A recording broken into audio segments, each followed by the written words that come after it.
Bismillahirrahmanirrahim. Assalamualaikum warahmatullahi wabarakatuh. Selamat siang, salam sejahtera buat kita semua. Pak Mirza yang saya hormati, Bapak Ibu para speaker atau para pembicara, ada Pak Mirza juga ini sahabat saya, nanti akan bergabung bersama juga teman-teman dari Icon dan juga teman-teman semua yang ikut hadir dalam acara webinar yang penting sekali ini. Menurut saya apa yang disampaikan Pak Mirza tadi sangat penting karena bagaimanapun sekarang situasi memang sudah berubah di industri ICT ini karena akibat beberapa hal ya, tantangan baru yang kita hadapi terutama terkait dengan pandemi COVID-19. Sebenarnya kalau menjawab pertanyaan judul seminar tadi, peran infrastruktur ICT dalam masa pandemik ini bagaimana perannya gitu, singkat sebenarnya Pak, sebentar seminarnya cukup ya, penting sekali gitu aja. Karena apa ya, tapi mungkin menjelaskannya kenapa penting dan apa masalahnya di infrastruktur ICT ini yang ingin saya bantu uraikan agar Bapak Ibu sekalian, teman-teman semua bisa memahami situasinya. Saya mulai slide pertama ya, ini kondisi kita Bapak Ibu sekalian ya, jadi COVID-19 ini membentuk suatu tatanan baru dalam masyarakat dan terjadi percepatan proses digitalisasi. Jadi sebenarnya proses digital ini bergerak secara normal gitu, perlahan karena dorongan perkembangan teknologi. Tapi dengan hadirnya COVID-19 ini, pandemik ini, kecepatannya atau percepatannya terjadi luar biasa gitu. Kita semua dipaksa untuk segera pindah ke ruang digital berbagai aktivitas kehidupan kita, karena kalau tidak ya kita tidak survive gitu. Dari pertama dari masalah kita bekerja, ini work from home sampai sekarang pun masih berjalan gitu, terutama di Jakarta dan kota-kota besar atau daerah-daerah yang pandemiknya cukup tinggi peningkatannya gitu. Juga belajar bagi adik-adik kita, pendidikan jarak jauh ini harus terus berjalan gitu, pendidikan tidak mungkin tidak berjalan dan sekolah-sekolah terpaksa tutup atau universitas juga, tapi pembelajaran harus berjalan. Maka pindahlah ke ruang digital berbagai macam aktivitas pendidikan itu. Di dunia kesehatan juga demikian, karena apa? Karena kita semua khawatir datang ke rumah sakit gitu, walaupun sakitnya cukup berat pun kita berusaha konsultasi lewat online dulu gitu, supaya tidak datang secara fisik ke rumah sakit untuk menghindari kemungkinan terjadinya penularan wabah COVID-19. Jadi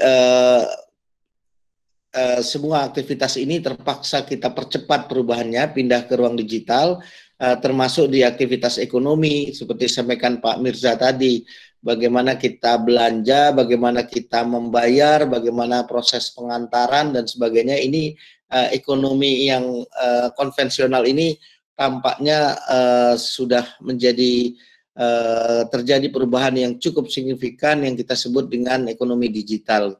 Nah, ini karena survive dari industri, dari pelaku usaha, baik itu retail customer maupun wholesale, ini semua harus bergerak melakukan perubahan, memanfaatkan teknologi ICT untuk aktivitas ekonominya. Juga demikian di industri, di pabrik-pabrik dan sebagainya, terjadi akselerasi atau percepatan untuk masuk ke industri 4.0, artinya memanfaatkan teknologi TIK untuk melakukan aktivitas produksinya bisa berjalan terus. Nah, ini keadaan yang faktual, tidak hanya terjadi di Indonesia tapi terjadi di seluruh dunia. Jadi dua faktor utama perubahan ini adalah, pertama memang terjadi perubahan di teknologi yang berkembang, ICT yang berkembang sangat pesat, dan yang kedua adanya wabah COVID-19 ini mengakibatkan suatu percepatan di dalam proses transformasi digital. Transformasi digital sendiri itu sebenarnya dilakukan melalui beberapa tahap. Pertama itu tahap melakukan proses digitasi. Artinya berbagai informasi yang ada di offline, informasi paper dan sebagainya itu diubah menjadi konten digital. Ini sudah kita lakukan sejak lama. Hampir semua negara itu sudah memindahkan informasinya dari informasi offline atau informasi manual tadi menjadi informasi digital. Kalau belum dalam bentuk informasi digital, tentu kita tidak bisa melakukan proses tahapan berikutnya, yaitu digitalisasi. Digitalisasi ini artinya kita menggunakan teknologi ICT ini untuk melakukan perbaikan atau enhancement dalam proses bisnis. Jadi proses bisnis di setiap sektor, setiap institusi, setiap lembaga itu diimprove dengan melakukan dengan memanfaatkan teknologi digital. Terjadilah efisiensi di sana, efisiensi cost atau bahkan mendorong revenue baru bagi para pelaku usaha karena proses digitalisasi ini. Dan saya yakin ini juga terjadi di dunia atau di sektor keuangan. Perbankan dan fintech, teknologi dan sebagainya, ini adalah proses digitalisasi, mengubah proses kebiasaan masyarakat dan proses bisnis yang ada di industri keuangan yang memanfaatkan teknologi ICT untuk melakukan efisiensi penghematan biaya dan juga mencari peluang-peluang cost baru, bahkan melakukan perluasan daya jangkau dari aktivitas keuangan, perbankan dan sebagainya yang non bankable people ini sekarang sudah bisa didekati dengan menggunakan teknologi ICT dengan proses digitalisasi ini. Tapi proses ini belum selesai, Bapak Ibu sekalian. Kita masih ada satu tahapan lagi setelah proses digitalisasi ini yang kita sebut dengan proses transformasi digital, ketika kita sudah memanfaatkan the latest technology atau enhanced technology untuk mengimprove proses digitalisasi itu dengan memanfaatkan teknologi artificial intelligence, blockchain, kemudian big data analytic dan sebagainya. Ini adalah teknologi-teknologi yang melakukan peningkatan kemampuan dari proses digitalisasi. Ketika kita masuk dalam kuadran ini, berarti bangsa kita sudah masuk dalam bangsa yang tergolong disebut dengan bangsa yang maju, yang modern gitu, karena sudah memanfaatkan teknologi-teknologi itu dalam berbagai aktivitas kehidupannya. Nah, tentu kita juga tidak ingin ketinggalan karena akibat dari tertinggal proses transformasi digital ini resikonya besar karena secara nasional agregat dari ekonomi kita pun akan mengalami keterlambatan dibanding dengan negara-negara yang sudah berhasil untuk melakukan proses transformasi digital ini. Tidak semua positif dalam proses ini, banyak juga hal-hal yang kita perlu antisipasi sisi negatifnya.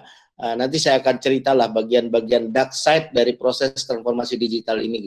Tidak semuanya kita lihat hebat dan bagus-bagusnya saja, tapi banyak juga tantangan dan impact-impact yang negatifnya yang harus kita selesaikan secara bersamaan. Saya ingin fokus dulu ke isu atau topik yang disampaikan oleh panitia pada kita, itu adalah masalah infrastruktur. Bagaimana sebenarnya infrastruktur ICT ini dalam konteks membangun atau mendukung aktivitas masyarakat dalam berbagai kebutuhannya tadi di semua sektor pendidikan, keuangan, kesehatan dan sebagainya, semua sekarang sangat mengandalkan infrastruktur ini. Secara garis besar, Bapak Ibu sekalian, bisa kita bagi infrastruktur ICT ini menjadi dua, yang terkait dengan backbone dan aksesnya. Backbone ini artinya adalah jaringan penghubung tulang punggung yang menghubungkan antar kota, menghubungkan informasi yang disalurkan dari jarak jauh dengan jumlah informasi yang besar. Jadi kalau kita ibaratkan jaringan air gitu yang mengalir, itu adalah ini backbone ini adalah pipa besarnya. Pipa besar yang harus dihubungkan dengan teknologi yang memadai untuk menyalurkan informasi dalam jumlah besar. Dan secara umum ini informasi jumlah besar ini, backbone ini hanya bisa disalurkan dengan menggunakan fiber optik. Secara umum demikian. Maka Indonesia sudah mengantisipasi pembangunan backbone ini, melengkapi jumlah fiber optik yang belum terbangun oleh para operator telekomunikasi. Pemerintah ikut serta menuntaskan dengan proyek yang disebut dengan Palaparing Project, yaitu menghubungkan fiber optik di seluruh kabupaten di Indonesia. Jadi kalau ditanya sekarang, sebenarnya seluruh ibu kota kabupaten di Indonesia ini sudah dihampiri dengan fiber optik. Jadi seluruh ibu kota kabupaten di Indonesia ini sudah connected dengan fiber optik, termasuk di pedalaman Papua yang paling sulit itu di daerah-daerah pedalaman pegunungan dan sebagainya, itu sekarang sudah dikoneksikan dengan jaringan pita lebar ini. Jadi secara garis besar kalau boleh saya simpulkan, untuk urusan backbone ini Indonesia ini almost done lah gitu, hampir dikatakan sudah selesai lah kita menghubungkan itu. Tapi persoalan berikutnya itu adalah justru di last mile, di sisi aksesibilitas, karena tidak cukup hanya dengan backbone, masyarakat itu terhubungnya dengan last mile, dengan koneksi terakhir yang terhubung langsung dengan user. Ini yang kita sebut dengan last mile. Ini teknologinya saya bagi lagi untuk mempermudah menjadi 3, fixed broadband, mobile broadband, dan satelit atau satellite. Jadi fixed broadband ini adalah hubungan koneksi di titik akhir pelanggan yang juga menggunakan fiber optik atau menggunakan wifi, ethernet LAN dan sebagainya, yang intinya orangnya tidak bergerak. Jadi fix, posisi last mile itu ada pada titik posisi yang tetap berada di rumah-rumah, di sekolah, di kampus, di rumah sakit dan sebagainya, fixed broadband. Jadi titiknya itu tertentu. Dan biasanya ini digunakan dengan kabel optik untuk bisa sampai di penghujung itu. Nah, yang kedua ini mobile broadband. Ini yang kita sebut dengan seluler, gitu, teknologi yang menghubungkan masyarakat titik akhir dengan menggunakan frekuensi radio atau mobile communication. Ini lebih dari 90% sekarang koneksi masyarakat ke dunia digital atau menggunakan ICT ini menggunakan seluler mobile. Jadi ini menjadi salah satu sarana akses yang paling vital sekarang di Indonesia, yaitu agar koneksi masyarakat ini bisa connect dengan internet atau dengan teknologi ICT dengan memanfaatkan teknologi seluler. Nah, teknologi seluler ini berkembang sangat pesat. Dulu kita kenal jaringan yang namanya 2G, 3G, 4G, dan terakhir nanti 5G. Saya akan jelaskan apa bedanya 4G dan 5G ini nanti. Jadi secara umum mobile broadband ini intinya juga meningkatkan kemampuan, kapasitas dan kecepatan penyaluran informasinya. Jadi walaupun kita menggunakan koneksi menggunakan wireless, menggunakan frekuensi, tapi teknologi ini memungkinkan untuk menyalurkan informasi semakin lama menjadi semakin besar. Jadi kita bisa sudah connect, saling kirim video dan download video dengan jumlah yang cepat, gitu, dengan jumlah yang besar, dengan waktu yang cepat, dengan memanfaatkan teknologi mobile sekarang. Dan lebih dari 90% konektivitas di Indonesia ini atau last mile-nya ini bertumpu pada mobile broadband ini. Terakhir adalah teknologi satelit. Ini juga menyediakan akses, tapi untuk daerah-daerah yang sangat remote, yang belum ada selulernya, dan juga sulit sekali terjangkau dengan kabel optik atau pembangunan yang sangat berat kalau kita menggunakan teknologi seluler dan optik. Biasanya ini diatasi dengan satelit, tapi ada keterbatasan di sana karena cost-nya sangat besar untuk menghadirkan jaringan yang secepat seluler dan fixed broadband tadi. Dan ini adalah complementary karena kita negara kepulauan, tidak mungkin kita juga menghindarkan satelit. Jadi ketiga opsi teknologi ini bagi Indonesia harus dilakukan secara komplement. Nah, satelit network atau fasilitas infrastruktur ICT ini bisa dimanfaatkan dengan baik ke seluruh Indonesia itu kalau tercapai 3 hal ini. Pertama, dia available, tersedia di mana-mana. Nah, untuk masalah pemerataan dan availability ini kita punya masalah. Jadi 82.000 lebih desa di Indonesia itu ada sekitar 12.500 desa yang belum connect dengan sinyal mobile broadband 4G. Kenapa standar 4G yang kita minimum standar yang kita gunakan? Karena kita ingin agar bisa akses internet dan bisa berkomunikasi dengan data communication. Karena kalau hanya voice dan SMS, maka ini belum cukup untuk bisa menggantikan aktivitas hidup masyarakat. Maka harus disiapkan sampai seluruh last mile titik di pedesaan itu dengan 4G communication. Ada 12.000 lebih desa yang belum connect dari 82.000 sekian desa. Kita tidak bicara optimis saja, tapi artinya ada tantangan di situ, walaupun tidak terlalu besar ya, 12.000 dibandingkan 85.000, tapi ini tantangan yang sangat berat karena titik-titik desa ini adalah daerah-daerah yang paling sulit dijangkau dan membutuhkan kos yang sangat besar. Kalau kita menunggu cellular operator untuk membangun 12.000 desa ini tampaknya masih butuh waktu yang agak panjang. Karena apa? Karena kosnya yang sangat besar tadi, dan cellular company masih berkonsentrasi untuk membangun di daerah-daerah kota besar dan kota sedang tadi. Jadi untuk desa-desa ini mau tidak mau pemerintah mengambil kebijakan baru, yaitu menyiapkan anggaran APBN, chip in dalam proses pembangunan infrastruktur atau last mile 4G di 12.000 desa ini, di daerah 3T dan non 3T. Untuk daerah yang 3T itu ada sekitar 9.000 sekian, itu yang akan full di biaya APBN, 3.000 sekian masih kita koordinasikan untuk dibangun oleh Telkom, penyelenggara seluler. Nah, jadi mudah-mudahan sampai dengan akhir tahun 2022 itu seluruh desa itu sudah connected dengan 4G.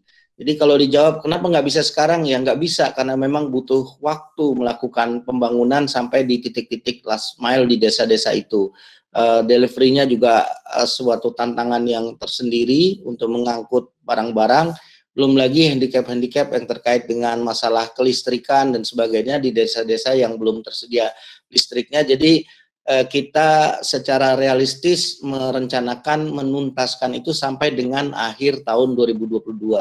Tapi tahun ini dan terutama tahun depan 2021 itu sebagian besar dari 12.000 desa itu sudah akan diselesaikan. Jadi sisanya saja di akhir tahun 2022. Jadi kira-kira gambaran garis besar kondisi bangsa Indonesia seperti itu infrastrukturnya.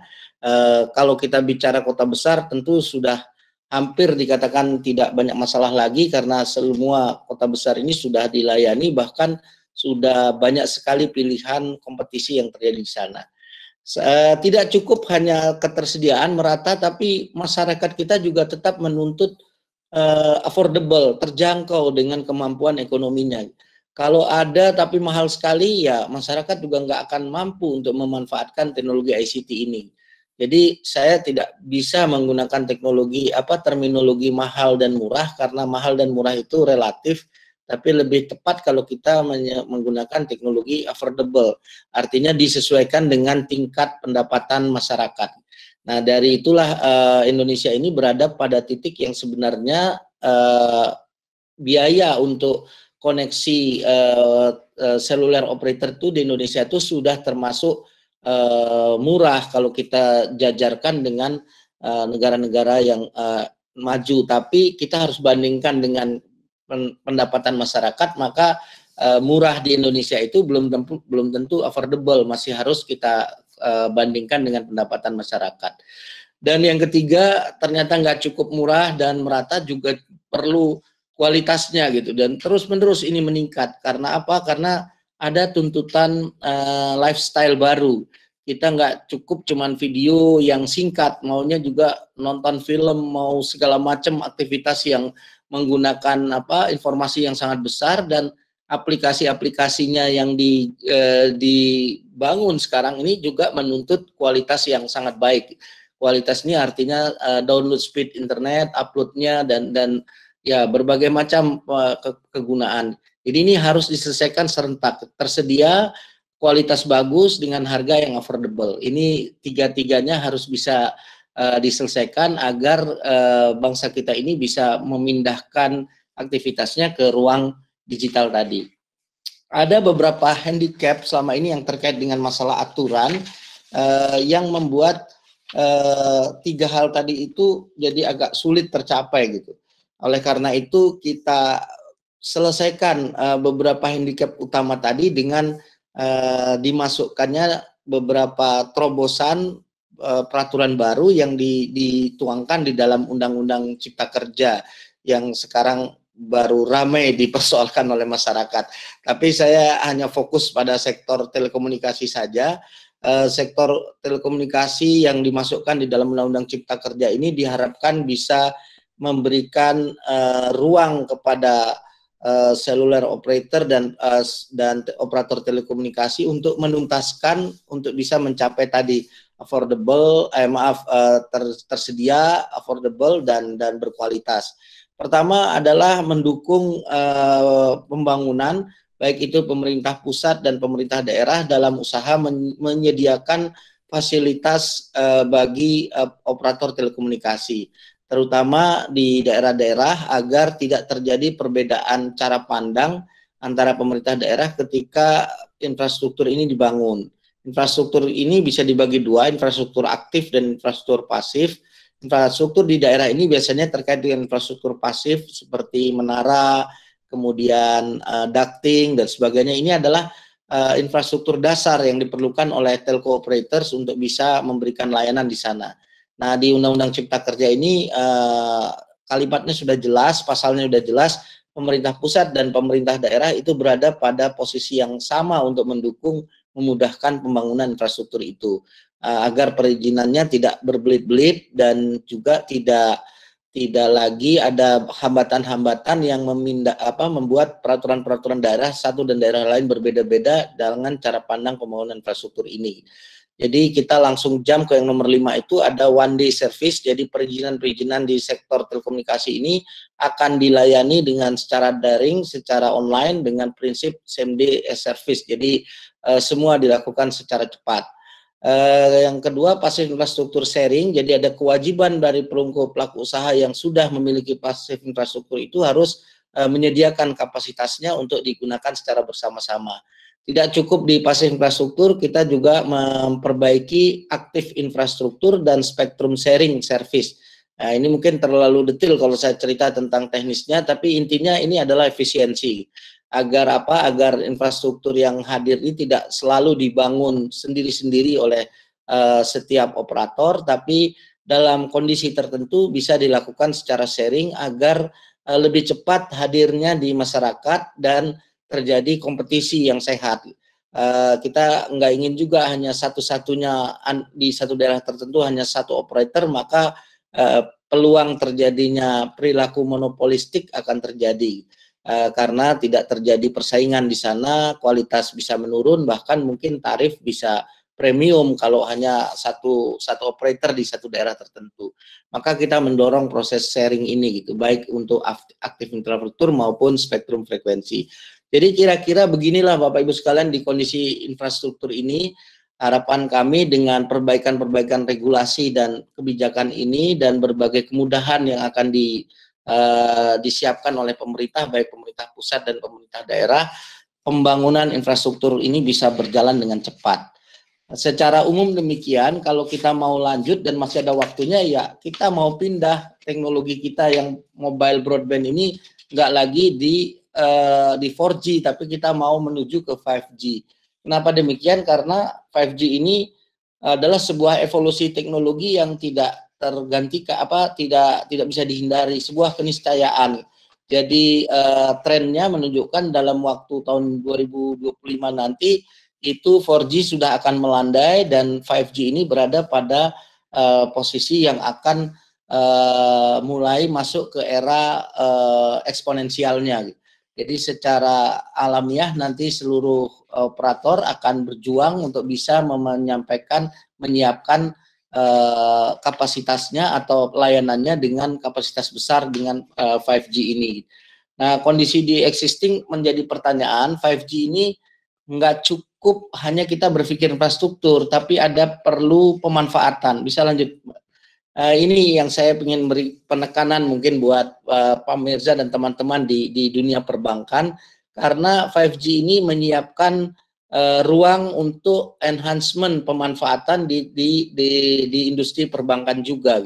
Jadi berbagai hal yang sekarang sudah dirasakan nyaman dengan menggunakan 4G, nanti dengan menggunakan 5G ada improvement baru, bahkan mungkin terobosan use case baru di industri keuangan juga yang bisa dimanfaatkan karena sifat dari 5G tadi.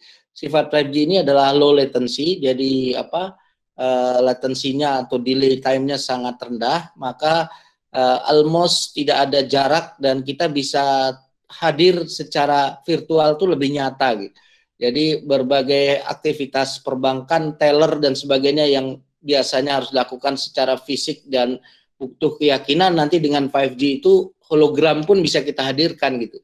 Ada teller hologram gitu, teller yang bayar itu seolah-olah kita berhadapan dengan teller di depan perbankan itu diganti dengan hologramnya gitu. Ini contoh saja, ada macam-macam termasuk video augmented reality, virtual reality, ini kita di dunia game dan sebagainya juga akan berubah, dan juga memanfaatkan Internet of Things yang skala besar dan juga mendorong smart city. Ini beberapa aplikasi dan konten yang memiliki peluang dalam pemanfaatan teknologi 5G ke depan nanti.